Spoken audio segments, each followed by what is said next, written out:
तो ground zero से फिर से एक बार आपके सामने हाजिर हूँ। लगातार जिस तरह से मुल्क भर में लॉकडाउन किया गया है, वहीं खित्ता लद्दाख के अंदर भी लगातार लॉकडाउन है और आप ठीक पीछे देख रहे हो लोगों की आमदोरफ्त बिल्कुल कम है और दुकानें भी ज़्यादातर बंद है। वहीं कुछ दुकानें खुली है ज़रूरी अशिया के लिए और आम लोगों को भी अकेले एक एक करके ज़रूरी अशिया के लिए मार्केट छोड़ दिया जा रहा है। और वहीं पुलिस आमला बराबर चौकंद है, लोगों को बिना वजह के बाज़ार में रुकने नहीं दिया जा रहा है और लोगों को आपस में बीट भी करने नहीं दिया जा रहा है। और हम बता दें जिस तरह से आज सुबह एक दुखद खबर आई कि कारगिल से एक और नया पॉजिटिव केस आया है और जिसके चलते अब एडमिनिस्ट्रेशन की तरफ से सख्त इक़दाम लिए गए हैं और एडमिनिस्ट्रेशन की तरफ से पुरजोर अपील की गई है कि लोग घरों में रहे और बिना वजह के बाज़ार ना आए, बिना वजह आस पड़ोस ना जाए और लोगों से मेल जोल जो है वो बिल्कुल कम करें, क्योंकि इस वक्त एडमिनिस्ट्रेशन का सपोर्ट करना हम सब के लिए बहुत ज़्यादा ज़रूरी है। जिस तरह से एडमिनिस्ट्रेशन ने ज़बरदस्त स्टेप्स लिए हैं, लोगों को बाज़ार आने से रोका जा रहा है, लोगों को गैदरिंग करने से रोका जा रहा है और हमारा भी यही फ़र्ज़ बनता है कि हम इस वक्त एडमिनिस्ट्रेशन के सपोर्ट में आए, उनका साथ दें और बिना वजह आसपास बाज़ार जाने की कोशिश ना करें। अगर हम बात करें द्रास की, तो इस वक्त द्रास से बड़ी खबर ये आई है कि बेम्बट कंस्टिट्यूंसी के काउंसलर आगा सईद शाह ने सब डिस्ट्रिक्ट हस्पताल द्रास के लिए कुछ ज़रूरी सामान दिए हैं, जिनमें कुछ नाम हम आपको बता दें, hand sanitisers, N95 mask, surgical mask और बहुत सारे जो ज़रूरी सामान सब डिस्ट्रिक्ट हस्पताल के लिए ज़रूरत है वो उन्होंने अपनी तरफ से हस्पताल के लिए दिए हैं। और इन सब पे जानने के लिए हम सीधे जुड़ेंगे आगा सईद शाह से फ़ोनिक लाइव पे, चूँकि वो इस वक्त यहाँ पे मौजूद नहीं है, तो वो जम्मू में है और जम्मू से हम सीधे फ़ोनिक लाइव पे आगा सईद शाह से जुड़ेंगे और जानने की कोशिश करेंगे कि उन्होंने क्या क्या सब डिस्ट्रिक्ट हस्पताल द्रास के लिए दिए हैं। इन सब पे जानने के लिए हमारे साथ सीधे जुड़े हैं आगा सईद शाह, जो कि बेम्बट कंस्टिट्यूंसी के काउंसलर है। आगा साहब, हमारे साथ जुड़ने के लिए बहुत बहुत शुक्रिया। जी, आपका भी बहुत बहुत शुक्रिया कि मुझे आपके गुलिस्तान न्यूज़ में मुझे भी आपने मौका दिया है बोलने का। जी आगा साहब, जिस तरह से हमें ख़बर मिली है कि आपने अपनी तरफ से ऐसे वक्त पे आगे आके सब डिस्ट्रिक्ट हस्पताल के लिए कुछ ज़रूरी अशिया दिए है, तो हम आपसे ही जानना चाहेंगे क्या क्या आपने हस्पताल को दिया है। मैं इस बात पे बहुत मुतफिक्र था कि मैं SDM साहब और BMO साहब से मैं राब्ते में था बहुत दिनों से।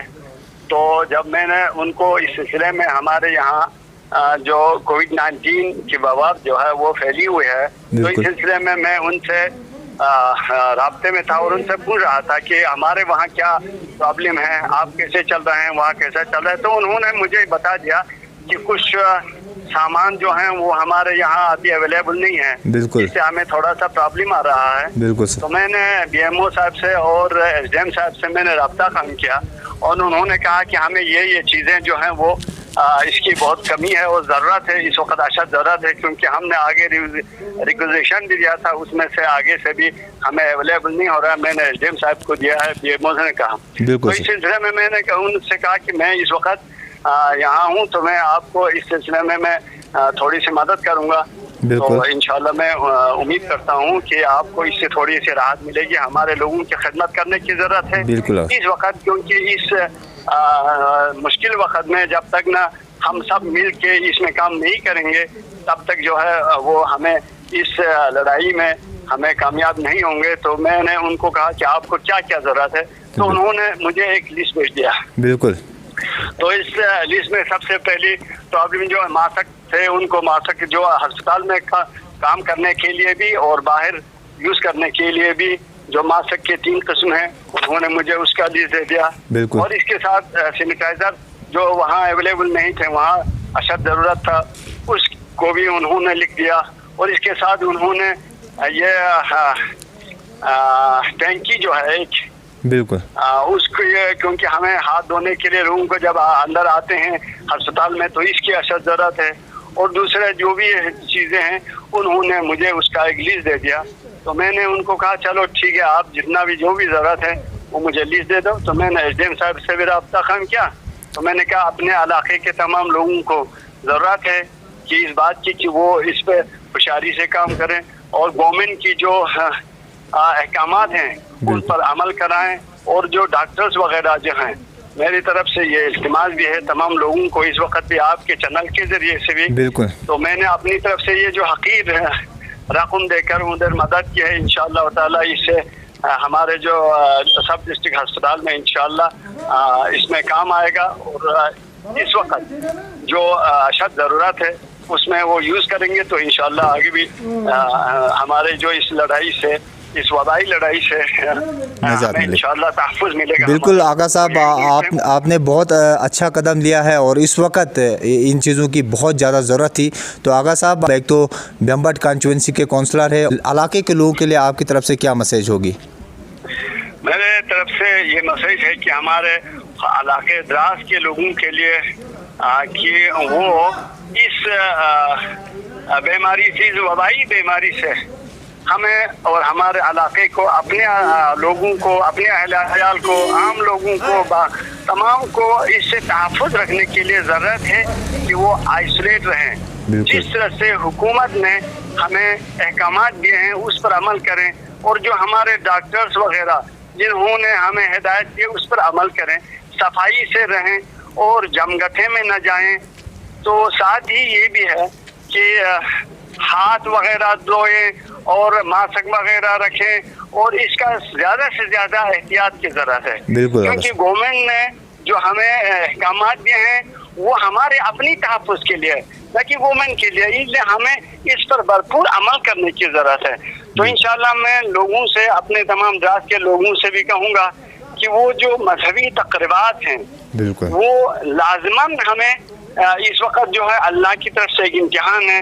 हमारे मस्जिदें जो हैं और खुसूसन हमारे जमात जो हैं वो हमसे महरूम हैं, हम उससे बाज रहें, लेकिन ज़रूरत इस बात की है कि हम अल्लाह की इस अमल को जो हम पर इम्तिहान के तौर पर दिया गया है उस पर अमल करें, क्योंकि जब तक ना अल्लाह राज़ी ना हो, जब तक ना अल्लाह से हम तौबा व इस्तिग़फ़ार नहीं करेंगे, तब तक इस किस्म के आफात जो हैं उसमें हम मुब्तला रहेंगे। तो इंशाअल्लाह मुझे उम्मीद है कि हमारे लोग इसको एक इम्तिहान के तौर पर, यानी अल्लाह की तरफ से हम पर इम्तिहान के तौर पर वो तस्वुर करेंगे, क्योंकि इससे भी पहले हमारे इस्लामी हिस्ट्री में ऐसे वाक़ात बहुत हैं कि वबा की बीमारी से बचने के लिए आइसोलेट रहा है, लोगों को अलग अलग रहा है।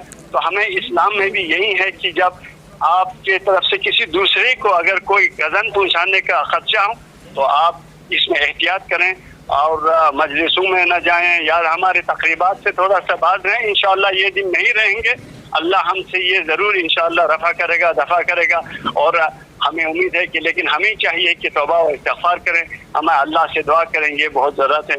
मैं आम लोगों से यही कहूँगा, हमारे लोगों से, खुसूसन द्रास के लोगों से यही कहूँगा, और यहाँ जो काम करते हैं हमारे NGOs वगैरह, हमारे जो डॉक्टर्स वगैरह, उनकी भी मैं बहुत ही अपने दिल से मैं बहुत शुक्रगुजार हूँ उनके कि वो भी दिल व जान से हमारे NGOs वगैरह, हमारे जवान वगैरह जो काम कर रहे हैं उनका भी मशकूर हूँ। मुझे उम्मीद है कि वो भी आगे भी इस तरह से काम करेंगे। बहुत बहुत शुक्रिया आगा साहब, आप हमारे साथ जुड़े, हम आपसे उम्मीद रखेंगे आगे भी आपका तावन इलाके के लोगों के लिए रहेगा। हमारे साथ जुड़ने के लिए बहुत बहुत शुक्रिया। इंशाअल्लाह ज़रूर, हम इंशाअल्लाह आप इलाके के लोगों की जो भी मुश्किलात हैं, जो भी मसाइल हैं, इंशाअल्लाह हम उसकी भरपूर मदद करेंगे। बहुत बहुत शुक्रिया आगा साहब, अस्सलाम वालेकुम। थैंक यू, शुक्रिया। तो बराह रास्त हम आपको लाइव फ़ोन कॉल पे आगा सईद शाह से मिला रहे थे, जिन्होंने अवाम को अपनी तरफ से ये मैसेज भी दिया है कि ऐसे वक्त पे लोग परहेज़ करें बाहर जाने से, बाज़ार जाने से और एक दूसरे से मिलने से, क्योंकि ये वबाई बीमारी है। उनका कहना है कि ऐसे बीमारियों में इस्लामिक व्यू पॉइंट से भी देखा जाए तो ऐसे बीमारियों में उस हिसाब से भी ये कहा गया है कि आप अपने आप को एक दूसरे से अलग रखें ताकि इस तरह की बीमारी के फैलने का अंदेशा ज़्यादा न रहे। तो बराबर हम आपको खित्ते लद्दाख से अपडेट दे रहे हैं और लगातार हम आपके साथ जुड़े रहेंगे। बने रहिए हमारे साथ। द्रास से मुदस्सिर अहमद, गुलिस्तान न्यूज़।